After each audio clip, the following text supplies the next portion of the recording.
बिस्मिल्लाहिर्रहमानिर्रहीम अस्सलाम वालेकुम। इस वीडियो में हम पीडीएम के इजलास की अंदरूनी कहानी पर बात करेंगे। इख्तिलाफात बढ़ते ही चले जा रहे हैं और ये भी आप देखें कि आज की जो बैठक थी ये पहली बैठक थी उसके बाद जब बिलावल भुट्टो जरदारी ने इंटरव्यू दिया बीबीसी को, जिसमें उन्होंने सजा याफ्ता मुजरिम मियां मोहम्मद नवाज शरीफ से सबूत मांगे कि वो army chief general Qamar Javed Bajwa साहब पर जो इल्ज़ामात लगा रहे हैं, DGI SI जनरल फैज़ हमीद पर जो इल्ज़ामात लगा रहे हैं उसके सबूत दें। आज जो इजलास था उससे पहले मियां नवाज शरीफ ने रब्ता किया आसिफ अली जरदारी से।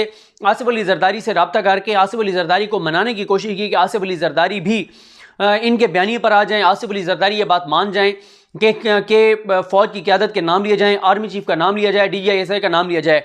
नून लीग के ज़राए ये बताते हैं कि नवाज ने उनको कहा कि अगर हम ये काम करेंगे तो इससे फ़ौज पर दबाव बढ़ेगा, फ़ौज डिफेंसिव पे जाएगी, क़यादत फ़ौज की जो है वो डिफेंसिव पे जाएगी और इसका हमें जो है वो फ़ायदा होगा। लेकिन नवाज शरीफ आसिफ अली जरदारी को नहीं मना सके और आसिफ अली जरदारी ये बात जानते हैं कि नवाज शरीफ तो बाहर भाग गए हैं, वो तो बाहर मौजूद हैं। अगर सिस्टम डिरेल हुआ या अगर कोई भी रद्दअमल इदारों की जानिब से आया तो सबसे ज़्यादा वो जो भुगतेंगे वो आसिफ अली जरदारी भुगतेंगे, पीपल्स पार्टी भुगतेगी। उसकी वजह यह है कि पीपल्स पार्टी की सिंध में हुकूमत है और पीपल्स पार्टी के इस वक्त केसेस वो भी एक ऐसी सूरत हाल में हैं, एक ऐसे पॉइंट के ऊपर हैं कि अगर वो केसेस रोज़ाना की बुनियाद पर चलें, कोई रियायत ना दी जाए तो आसिफ अली जरदारी की ताहयात नाअहली जेल ये कन्फर्म है। और वो जितना खेल है मनी लॉन्ड्रिंग का, फेक अकाउंट्स का, वो TTs और ये सारे मामलात, उसमें ना सिर्फ आसिफ अली जरदारी जाते हैं बल्कि बिलावल का भी उसमें नाम आता है, मुराद अली शाह का नाम आता है, बहुत से आसिफ अली जरदारी के करीबी दोस्त भी उसमें जो है वो धर लिए जाएंगे। इसलिए इस वक्त सबसे कमज़ोर पोजीशन में आसिफ अली जरदारी हैं।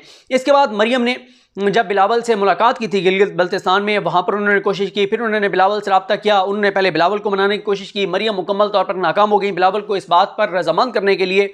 तो फिर नवाज शरीफ ने आसिफ अली जरदारी से रब्ता किया, वो भी नाकाम हो गए। आज PDM के इजलास में ये डिस्कस किया गया कि आर्मी चीफ का नाम लेना है या नहीं लेना, तो इस पर भी नून लीग को शिकस्त का सामना करना पड़ा। जो PDM की जमातें हैं वो ये बात नहीं मानी और इसमें आप जहन में रखें जो एक जमात, जो मेन जमात है जो नहीं मान रही वो पीपल्स पार्टी है। उसकी वजह यह है कि इस वक्त 3 ही जमातें हैं जिनकी कोई इंपॉर्टेंस है इस PDM में। बाकी तो ऐसी जमातें हैं जिनके नाम आपको भी नहीं पता होंगे, जिनके नाम अगर मैं आपको फौरी तौर पर बताना चाहूँ तो मैं भी नहीं बता सकूँगा। मैंने आपको पहले भी कहा था कि किसी भी दिन आप किसी भी बंदे को फ़ोन करके, नून लीग के हामी को, नून लीग के किसी रहनुमा को फ़ोन करके आप पूछ लें कि 11 जमातों के नाम बता दें, वो भी नहीं बता सकें, क्योंकि उसकी वजह यह है कि सिर्फ नंबर गेम पूरी की गई है दिखावे के लिए कि जी 11 जमातें हैं, बाकी उनके पल्ले कुछ भी नहीं है, उनके तो काउंसलर भी नहीं है कई जमातों के। एक तो मैं आपको बताता रहता हूँ कि एक तो उनमें से मौलवी साहब वो हैं जो वैसे वो कहते हैं कि मौलाना की जमात के जो लोग हैं उनके पीछे उनकी नमाज नहीं हो सकती, लेकिन यहाँ पे वो मौलाना के खर्चे पे ट्रैवल भी करते हैं, मौलाना के खर्चे पे रहते भी हैं, गाड़ियाँ भी मौलाना की इस्तेमाल करते हैं और वो मौलाना के आलाकार बने हुए हैं, फ्रंट मैन बने हुए हैं। अब यहाँ पर ये था कि जो एक मेन पार्टी है वो पीपल्स पार्टी है। पीपल्स पार्टी अगर ये बात कह देती कि जी नाम लेना है तो नाम लिया जाता। मौलाना फजल रहमान भी ये चाहते हैं कि नाम लिया जाए और लेकिन नहीं मानी पीपल्स पार्टी, तो इसलिए इस पर कोई फैसला नहीं हो सका। और आप जो नया इन्होंने जो एक ड्रामा किया है मिसाक का, उसमें भी कहीं पर फ़ौज की क़यादत का नाम नहीं मौजूद। ये भी मैं आपको बता दूं कि करने वाले जो काम है वो PDM नहीं कर रही। करने वाला काम क्या है कि आप इस्तीफ़े दें, घर जाएं। आप कहते हैं कि जिस दिन हमने इस्तीफ़े दिए असम्बलियाँ ख़त्म हो जाएंगी, तो भाई आप किस चीज़ की देर है? एक तरफ आप कहते हैं कि ये हुकूमत एक दिन भी और रहेगी तो ये कौम के ऊपर जुल्म है, कौम के साथ ज़्यादती है, कौम के साथ नाइंसाफ़ी है, एक एक दिन इस हुकूमत का मुल्क के ऊपर, कौम के ऊपर भारी पड़ रहा है, तो आप इस्तीफ़े दें, बात ख़त्म हो जाएगी। साथ ही गिलगित बल्तिस्तान पर बात हुई तो गिलगित बल्तिस्तान पे मेरा ख्याल है, क्योंकि वो जब सहाफ़ी सवाल करते हैं तो उनकी आवाज़ क्लियर नहीं आती। मेरा ख्याल है किसी सहाफ़ी ने सवाल भी किया कि 2018 के इलेक्शन के बाद फजल रहमान ने कहा था कि हलफ नहीं उठाना चाहिए, असम्बलियों में नहीं जाना चाहिए, नून लीग और पीपल्स पार्टी का जाना चाहिए। अब नवाज शरीफ कहते हैं कि उस वक्त हमने गलती की थी, हमें मौलाना की बात मान लेनी चाहिए थी और जो है वो हलफ नहीं उठाना चाहिए था। उनसे पूछा गया कि आप जो कह रहे हैं कि गिलगित में जो है वो धांधली हुई है, तो क्या आप फिर वहाँ पे धांधली से इलेक्शन को मानेंगे, हलफ उठाएंगे? उसके ऊपर उन्होंने कहा जी कोई बात नहीं हुई। तो भाई 2018 में जो आपसे गलती हुई है, यहाँ वो गलती ना दोहराए ना, क्योंकि इन्हें भी पता है कि इनके जो वहाँ पे लोग हैं वो इनकी भी नहीं मानते। जो इनके लोग हैं वहाँ पे, जो इनके टिकट पे लड़े हैं, उन्होंने, क्योंकि मरियम ने तो जो प्लान बिलावल को दिया था वो ये था कि हम सीट एडजस्टमेंट कर लेते हैं, जहाँ आपका उम्मीदवार मजबूत है वहाँ हम अपना उम्मीदवार भी ड्रॉ कर लेते हैं, जहाँ हमारा मजबूत है भी ड्रॉ कर लें। लेकिन बिलावल ये बात नहीं माने थे और इसलिए नहीं माने थे कि नीचे उनके लोग उनके कंट्रोल में नहीं है। ये तो जाते हैं 5 साल बाद एक बार इलेक्शन के मौके पर वहाँ के मकामी सियासत की सूरत हाल बिल्कुल मुख्तलिफ है। अब जब ये बात नहीं मानी तो एक नया ड्रामा किया गया, एक नया मिसाक होगा। इस मिसाक के हवाले से मैंने एक काम करना है, वो अभी मैं आपके साथ शेयर नहीं कर रहा क्योंकि वो आइडिया एक यूनिक है। बहुत सारे लोग असल में ये करते हैं कि वो वीडियो सुन के फिर वो आइडिया भी जो है वो अक्सर वो मैं कहता हूँ ये करूँगा तो वो मैं देखता हूँ पहले ही को कर देता है। तो वो ज़रा एक यूनिक सा आइडिया है और ये मज़ा नहीं है कि मैं कहता हूँ कि वो कोई और कर देगा तो पता नहीं उसको व्यूज़ मिल जाएंगे। असल में मसला ये होता है कि जो मैंने सोचा हुआ होता है कि ये मैंने करना है, जब उसको कोई और करता है और उस अंदाज से नहीं करता तो मुझे बड़ी तकलीफ होती है, यार ये क्या, इसको इस अंदाज से किया जा सकता था, अब मैं करूँगा तो लोग समझेंगे मैंने उसकी जो है वो नकल मार के मैंने उसको कर दिया है, तो इसलिए फिर वो नहीं हो पाता। इस पर बड़ी एक इंटरेस्टिंग चीज़ जो है वो होने वाली है। अब यहाँ पर एक बड़ी चीज़ जो मैं आपके सामने रख रहा हूँ और मैं आप लोगों से कहूँगा कि आप में से जिसके पास टाइम है काइंडली आप पुराने क्लिप्स जो है वो कुछ एंकर से निकालें, मीडिया के पुराने क्लिप्स निकालें, उस वक्त के क्लिप्स निकालें जब कोरोना जो है वो शुरू हुआ था। उस वक्त किस तरह से इन्हीं अपोजिशन जमातों ने, मीडिया में इनके हामी एंकर्स ने, बल्कि तकरीबन 90% मीडिया ने जिस तरह से खौफ फैलाया था, जिस तरह हुकूमत पर दबाव बढ़ाया था, और वो इमरान खान ने अपनी ज़िंदगी का सबसे बड़ा जुआ खेला था जब इमरान खान ने मुकम्मल लॉकडाउन नहीं किया था, जब इमरान खान ने कर्फ्यू नहीं लगाया था।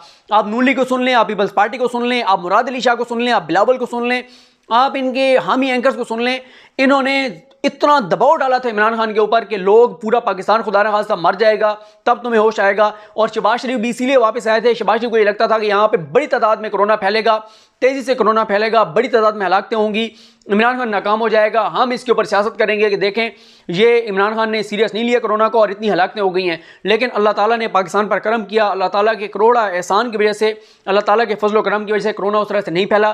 पहली लहर में पाकिस्तान बच गया और पाकिस्तान की दीगर मुल्क मिसालें देते रहे। अब आप देखें क्या हो रहा है।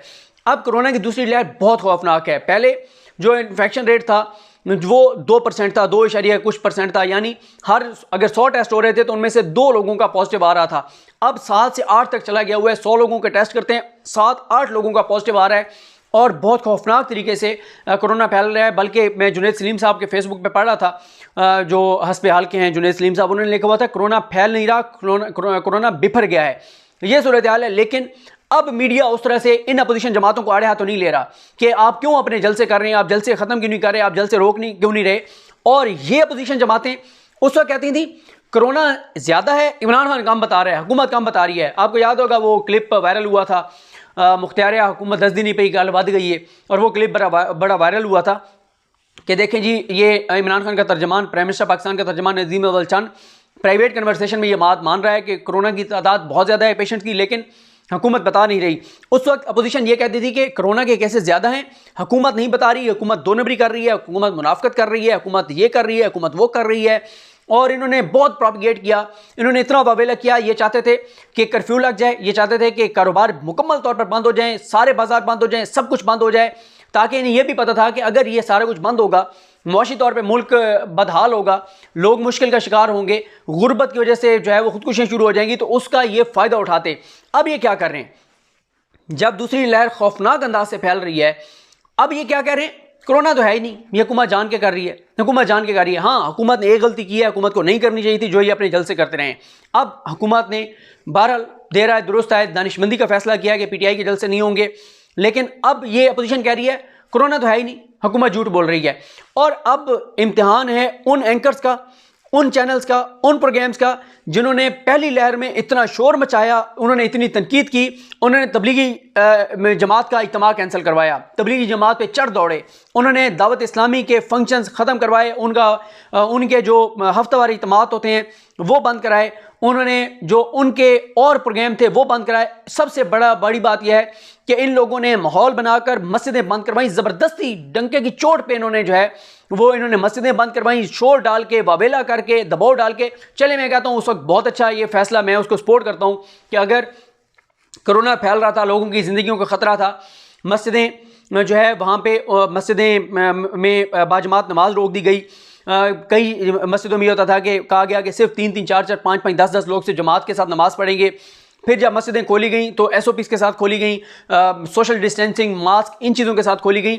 अब मुझे बताएं, अब वो एंकर्स कहाँ हैं, अब वो बात क्यों नहीं कर रहे? आज अगर यही तहरीक इंसाफ के होता तो आज सारे प्रोग्राम इस बात पर होते कि कोरोना इतनी तेज से फैल रहा है और तहरीक इंसाफ कह रही है हम जल्द से करेंगे। लेकिन अपोजिशन को देखें किस तरह का मुनाफिकाना किरदार है हमारे एंकर्स का। आप इनके पुराने क्लिप निकालें, आप इनकी वो प्रोजेक्शंस दिखाएं जो ये बता रहे थे कि 2 करोड़ लोग पाकिस्तान से मुतासर हो जाएंगे अगर इमरान खान ने लॉकडाउन ना किया, सब कुछ बंद ना किया, 3 करोड़ मुतासर हो जाएंगे, इतने लाख लोग मर जाएंगे। आप काइंडली इनके क्लिप्स निकालें। मेरे पास तो मैं इतना उलझा हुआ होता हूँ, फंसा हुआ होता हूँ, मैं नहीं निकाल पाता। ये वीडियोस में इसलिए ये बात कर देता हूँ कि कुछ लोग होते हैं उनके पास टाइम होता है तो वो टाइम निकाल भी लेते हैं। वो ये टाइम निकालें, इनके पुराने क्लिप्स निकालें, इनकी मुनाफिकत को एक्सपोज करें। जब गरीबों के कारोबार की बात थी तो उस वक्त ये कहते थे कर्फ्यू लगा दो, गरीब मरते हैं मर जाएं, कोरोना से ना मरें, गुर्बत से मरते हैं मर जाएं। उस वक्त इमरान खान ने स्टैंड लिया। अब ये अपने जलसे नहीं कैंसिल कर रहे और अवाम के इनको कोई दर्द नहीं है। अवाम का दर्द होता है जो जलसे कैंसिल करते हैं कि अवाम को कोरोना फैल सकता है। मसला अवाम का है ही नहीं। अवाम को भी ये बात पता है, लोगों को भी ये बात पता है, अपना दर्द है, अपनी तकलीफ है, अपने केसेस हैं।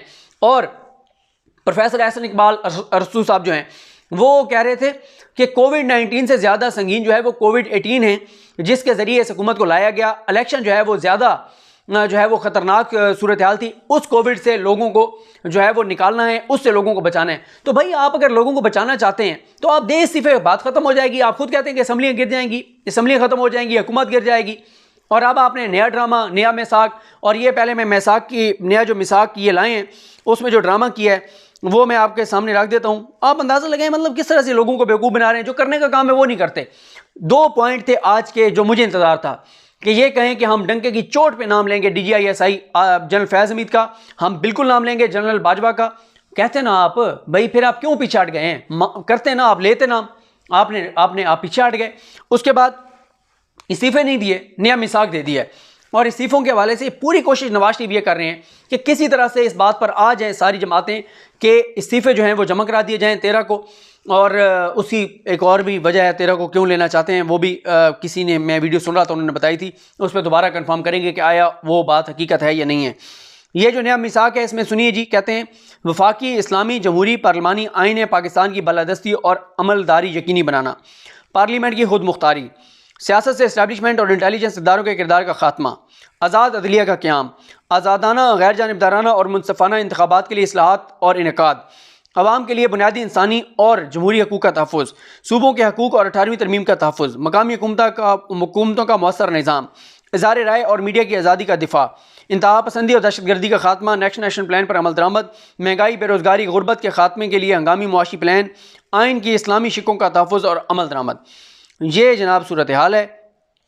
बिलावल से ज़रा एक बात तो कहें, मौलाना साहब को कहें कि ये जो इन्होंने आखिरी शिक लिखवाई है ना, क्या नाम है ये आखिरी शिक क्या है जनाब, कि आइन की इस्लामी शिकों का तहफ़्फ़ुज़ और अमल दरामद। बिलावल को कहें जो उनके एक नाना ने कानून साजी करवाई थी, बिलावल को कभी वो दोहरा के दिखा दें। अगर दोहरा के दिखा दें तो फिर कहिएगा, क्योंकि बिलावल जो हैं वो लिबरल और जो है वो उनका ख्याल तसव्वुरात बिल्कुल मुख्तलिफ हैं।